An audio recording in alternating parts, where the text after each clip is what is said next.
दोस्तों इस दुनिया ने जैसे ही अजल का सफर शुरू किया था वैसे ही एक दिन इसे फना भी हो जाना है और इसे कयामत का नाम दिया गया है जिसका कायम होना बरहक है। कयामत की जिन निशानियों का जिक्र कुरान मजीद में किया गया है उनमें वैसे तो बहुत सी निशानियों का ज़हूर मौजूद दौर में हो रहा है, जैसे पहाड़ों की चोटियों पर इंसानों का इमारतें बनाना, घर घर में नाच गाना बजाना, माँ बाप की नाफरमानी करना, जमीन जायदाद के खातिर भाई भाई में झगड़ा होना और बहुत कुछ मौजूदा वक्त में हर तरफ आम नजर आ रहा है। दोस्तों कयामत की इन निशानियों में कुछ 3 ऐसी बड़ी निशानियां भी बताई गई हैं जिनके कायम होने के बाद कयामत तय है। उन्हीं में से एक निशानी ये है कि जमीन में से एक जानवर बाहर आएगा जो बातें करता होगा। अब ये बात क्या करेगा और क्यों आएगा या कैसे पैदा होगा, इन सभी सवालों के जवाब आपको आज की इस वीडियो में मिलेंगे। तो चलिए दोस्तों शुरू करते हैं आज की इस वीडियो को बिना किसी देरी के। दोस्तों अल्लाह ताला ने फरमाया है कि जब कयामत का वक्त करीब आ जाएगा तो इस वक्त हम लोगों की इबरत के लिए जमीन से एक ऐसा अजीबोगरीब जानवर निकलेगा जो इंसानों से बातें करेगा और उनसे कहेगा कि अब क्या कयामत करीब आ गई है। उन्होंने फरमाया कि ये जानवर हम जमीन से इसलिए निकालेंगे कि जो लोग हमारी निशानियों पर यकीन नहीं करते थे और मजाक उड़ाते थे, जिस दिन सूरज मागरिब से निकलेगा उसी दिन या उसके अगले दिन ये अजीबोगरीब जानवर जमीन से मक्का मुकरमा का एक पहाड़ जिसे कोए सफा कहते हैं वहाँ से इसे फाड़ कर निकलेगा और अपने सिर से मिट्टी को झाड़ता हुआ मस्जिद अल हराम में हिजरे अस्वद और मकाम इब्राहिम के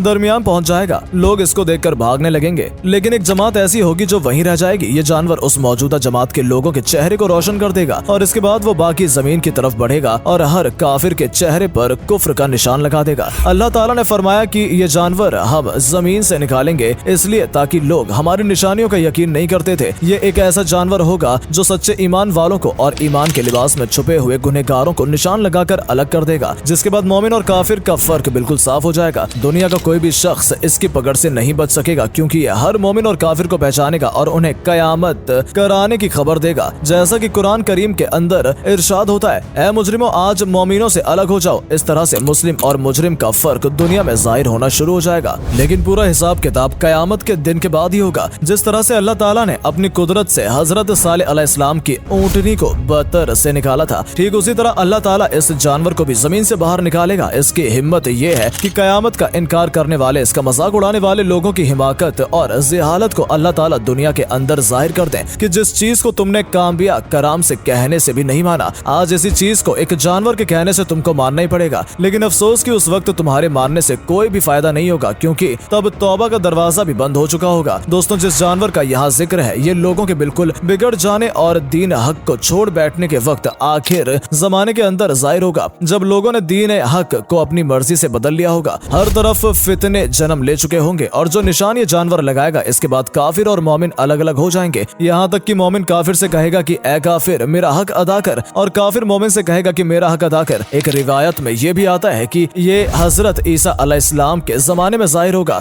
जब आप बैतुल्लाह शरीफ का तवाफ कर रहे होंगे। दबातुल अर्द के साथ जाजरत ईसा अलैहिस्सलाम की लड़की और हजरत सुलेमान अलैहिस्सलाम की अंगूठी भी होगी। काफिरों की नाक पर वो इस लकड़ी से मोहर लगाएगा और मोमिनों के मुंह पर हजरत सुलेमान अलैहिस्सलाम की इस अंगूठी से, यहाँ तक कि एक दख्त खान पे बैठे हुए मोमिन और काफिर सब जाहिर हो जाएंगे। हजरत इब्ने अब्बास फरमाते हैं कि इस जानवर के 4 पैर होंगे। ये बहुत तेजी से सफर करेगा जैसे कोई तेज तर्रार घोड़ा हो, लेकिन 3 दिन के अंदर इसके जिस्म का तीसरा हिस्सा भी नहीं निकला होगा। जब हजरत अब्दुल्ला बिन उमर से इसके बारे में पूछा गया तो इन्होंने फरमाया कि जियाद के अंदर एक चट्टान है और ये जानवर उसी के नीचे से निकलेगा। मैं अगर वहाँ मौजूद होता तो तुम्हें ये चट्टान भी दिखाता। ये सीधा मशरिक की तरफ जाएगा और इस कदर शोर शराबा करते जाएगा कि हर जगह इसकी आवाज पहुंच जाएगी। फिर शाम की तरफ जाएगा और वहाँ भी चीख लगाएगा और फिर यमन की तरफ जाएगा और यहाँ भी वही करेगा। इसके बाद जब लोगों ने हजरत उमर से पूछा कि उसके बाद क्या होगा, तब आपने फरमाया कि मुझे मालूम नहीं। दोस्तों बताया जाता है कि इसके जिस्म पर हर तरह के रंग होंगे। इसके 2 सींगों के दरमियान घोड़े पर सवार शख्स के लिए एक रास्ते की जगह होगी, यानी इसके 2 सींगों के दरमियान इतना फासला होगा कि एक घुड़सवार भी उसमें से बहुत आराम से निकल जाएगा। ये मोटे नेज़े की तरह होगा। इसके बाल होंगे, खुर होंगे, दाढ़ी होगी मगर दुम नहीं होगी। 3-4 दिन के अंदर ये मुसलसल 1/3 बाहर आएगा। हालांकि ये तेज घोड़े की तरह चलता होगा। इसका सिर बैल के सिर की तरह से मिलता होगा। आंखें खंजीर की आंखों जैसी होंगी, कान हाथी के जैसे होंगे, शुतुरमुर्ग जैसी गर्दन होगी, चीते जैसा रंग होगा और बिल्ली जैसी कमर होगी। ये जानवर बिना माँ बाप के अल्लाह ताला के हुक्म से पैदा होगा। दोस्तों इस वक्त इस अंदाजे से मुताबिक 1 करोड़ से भी ज्यादा मखलूकात मौजूद हैं और कितनों के बारे में तो अभी तक हम कुछ भी जानते नहीं है। हम इंसानों की सोच और कोशिश बहुत मुख्तसर है, लेकिन अल्लाह ताला की कुदरत कुछ भी नया पैदा करने की अजीज नहीं है। दोस्तों बता दूं कि इस जानवर का जिक्र कुरान पाक के अंदर भी मौजूद है, लेकिन इसके जिस्म के बारे में जो हदीस बयान की जाती है उसमें से ज्यादातर हदीस इसके बारे में सही नहीं है। दोस्तों, मैं ये नहीं कह रहा कि इस जानवर के बारे में हदीस या कुरान में गलत लिखा है, ऐसा बिल्कुल नहीं है। ये बात बिल्कुल सच है कि कयामत से पहले एक ऐसा जानवर जमीन से निकलेगा। मैं बस ये कह रहा हूँ कि इसके जिस्म के बारे में जो भी चीजें बताई जाती हैं वो कई हद तक सही नहीं है।